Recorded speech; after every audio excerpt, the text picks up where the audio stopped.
자, 오늘 일사 말씀은 출애굽기 29장하고 30장 이렇게 두 장 함께 합니다. 29장은 제사장 위임식에 대한 그 절차들에 대해서 말씀을 하고 있고요. 30장은 이제 그 성막 안에 있는 여러 가지 기구들, 뭐 분향단, 그다음에 물두멍, 그리고 거룩한 관유, 또 가루향 뭐 이런 거에 대해서 설명을 쭉 하고 있습니다. 그리고 속전도 있어요. 속전은 그 성막을 유지하기 위한 하나님 앞에 드리는 세금, 헌금 이렇게 생각하시면 됩니다. 29장에 아까 말씀드렸던 제사장 위임식에 대해서는 뭐 여러 가지 설명이 되어 있는데 뭐 제사장도 정결해야 된다. 그러니까 제사장도 어떻게 보면 인간이잖아요. 인간은 죄인이고 거룩하지 못한 부분들. 하지만 그 제사로 하나님 앞에 나아올 때 그 죄를 속죄하고 나아와서 정결함을 준비를 가지고 제사를 속행해야 되는 거죠. 제사장의 위임식이 왜 있냐면 이게 이제 결국에는 예수 그리스도를 상징하는 거죠. 어떻게 보면 예수 그리스도에 대한 그림자, 구약이 다 그런 거잖아요. 그림자죠, 그림자. 예수 그리스도를 완성시키기 위한 그림자. 그리고 제사장이라고 하면 제사를 드리기 위한 어떻게 보면은 선별된, 구별된 하나의 직분이지요. 그게 이제 그 아론으로부터 아론의 자녀들, 아론의 후손들로 인하여서 이제 구별된 사람들이긴 하나, 결국에는 그 제사가 결국에는 하나님과 백성들을 만나는 그 과정이잖아요. 그래서 그 제사를 통하여서 제사장이 하나님과 백성들이 만나서 그곳에서 거룩을 갖고 또 그 만남으로써 죄를 속죄하고 또 하나님을 만남으로써 거룩한 삶을 다시 회복시키는 일. 그래서 결국에는 이것이 예수님이 이 땅에 오셔가지고 그 역할을 한 거죠. 그걸 중보자라 하죠. 중보자. 그래서 우리에게 중보자는 예수 그리스도뿐이다. 이렇게 우리가 고백하지 않습니까? 그래서 이 제사장의 역할이 아주 중요했지요.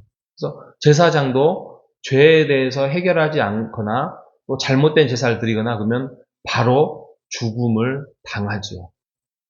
이 정도로 제사도 중요했고 제사장도 중요했습니다. 그만큼 하나님과 만나게 하는 그 제사 그리고 그 성막은 정말 하나님께 의미가 있었고 중요하게 다루는 것이 성막이었고 제사였다는 것이죠. 이거에 대한 그 역할을 하기 위해서 위임식을 하겠다는 거죠. 제사장의 위임식. 지금 우리가 31장까지는 계속 하나님께서 이 일을 행하라고 명령하시는 거예요. 이 일을 행했다는 게 아니라 이렇게 하라. 너희들은 뭐 30장에 가도 뭐 분향단은 어떻게 만들 것이고 또 거기에 대한 기름은 어떤 기름을 넣을 것이고 향은 어떤 향을 넣을 것이고에 대한 명령을 지금 쭉 하고 있는 거예요. 21장부터 시작해서 하나님이 계속 설명하는 것이 이렇게 지금 길게 설명하고 있는 것입니다. 그래서 31장까지가 그렇게 설명하는 거고 그리고 나중에 35장인가요? 35장부터 이제 40장까지가 그거를 이제 그렇게 실천해 나가는 거예요. 실천해 나가고 그래서 제가 주일날 한번 말씀드리겠지만 이게 이제 딱 두 개로 나눠졌어요. 앞에서는 하나님의 명령 그리고 32장부터 34장의 하나의 사건, 금송아지 사건을 터지고 난 다음에 35장부터의 그렇게 실천하고 순종하는 성막을 그렇게 만들고 성막에 들어가는 기구들을 그렇게 만들어가는 이스라엘 백성들의 모습을 우리가 볼 수 있는 것입니다. 그러다 보니까 중복되는 일들이 많죠. 중복되는 일이 많습니다. 하나 더 우리가 기억해야 될 게 뭐냐면, 향이요, 향. 거룩한 향을 지금 하나님께 제사를 드리기 위해서 향을 피우는 게 1차적으로는 이걸 이제 거룩하다, 그래서 거룩한 그 성막에 향을 피움으로써의 하나님의 임재를 상징하는 거잖아요. 근데 이제 아주 더 1차적으로 가면은 거기에서 이제 동물을 잡고 그러니까 이제 피 냄새도 많이 나고 막 역겨운 냄새도 날 거 아니에요. 그게 그런 상황에서 무슨 거룩함에 대한 이미지를 상징할 수 없기 때문에 그 향을 피웁니다. 향을 피워서 하나님께서 거룩한 그 장소를 만들기 위한 것인데 이것을 사람이 다른 데서 피우면 안 돼요. 그러면 죽습니다. 왜냐하면 그 향은 오직 그 성막에서만 피우게 되어 있습니다.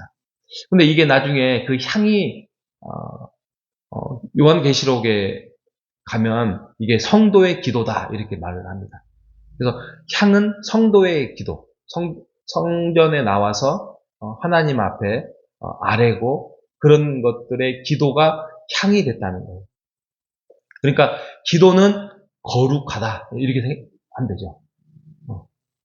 이 거룩은 성소에만 있고 하나님 앞에 드리는 그 기도를 통하여서 우리가 거룩함으로 나아갈 수 있다는 거예요.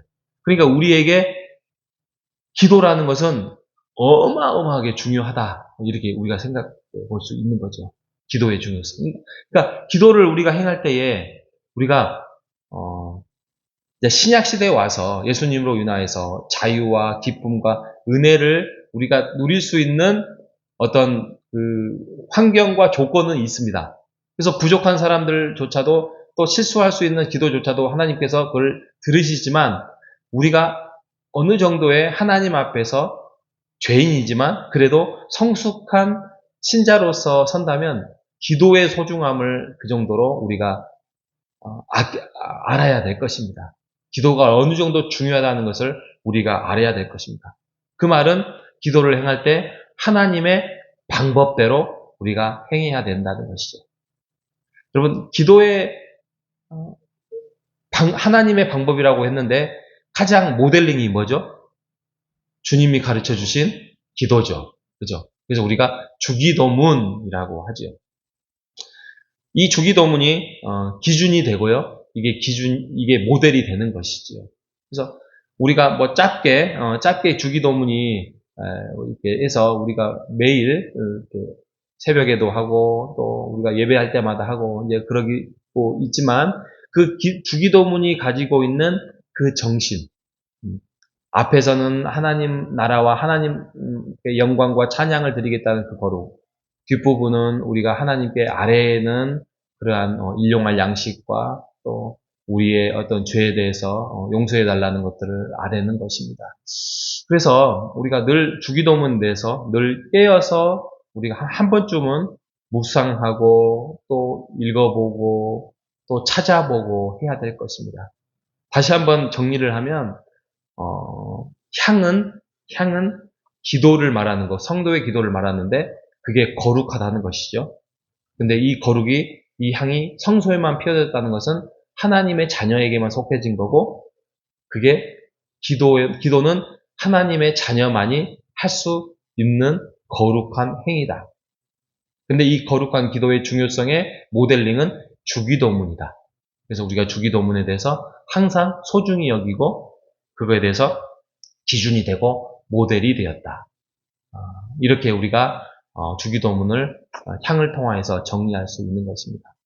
예, 오늘 말씀을 통하여서 29장, 30장을 통하여서 이제는 그런 성막의 제사라든지 이런 것들이 우리에게는 없어졌습니다. 우리가 언제든지 하나님 앞에 보좌 앞에 하나님 앞에 나아올 수 있는 것입니다. 우리에게는 그 정도로 기쁨과 은혜를 나눌 수 있는 그러한 자리에 나와 있습니다. 어쩌면 그것이 주일 예배에 나와서 하나님 앞에 온전히 기도하고 온전히 예배와 제사를 통해서 하나님을 만날 수 있는 거룩한 장소입니다. 이 일을 사모하는 우리 모두가 되어서 등한시 여기지 말고 이거에 대해서 나의 연약함을 아뢰고 회개할 것은 회개하고 기뻐할 것은 기뻐하고 하나님 앞에 온전한 살아있는 거룩한 예배로 준비하는 우리 모두가 되시기를 주님의 이름으로 축복합니다. 하나님 감사합니다. 출애굽기의 말씀을 통하여서 제사장의 위임식 또 그 성막에 들어가 있는 여러 가지의 기구들을 통하여서 오늘날 우리에게 무엇이 소중한지를 다시 한번 깨닫게 해주셔서 감사합니다. 예, 기도는 소중합니다.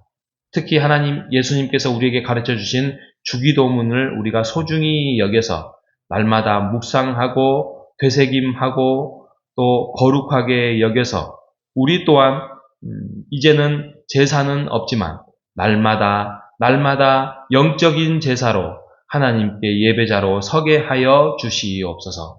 우리가 가는 곳이 거룩한 곳이 되게 하시고 주님의 거룩한 향기가 나는 자로 우리가 살게 하여 주시옵소서. 오늘은 금요일입니다. 얼마 남지 이틀 후면 또 주의 날인데 주의 날을 준비하며 깨어있으며 우리가 하나님 앞에 다가서는데 부끄러움이 없는 자로 서게 하여 주시옵소서. 살아계신 예수님의 이름으로 기도합니다. 아멘.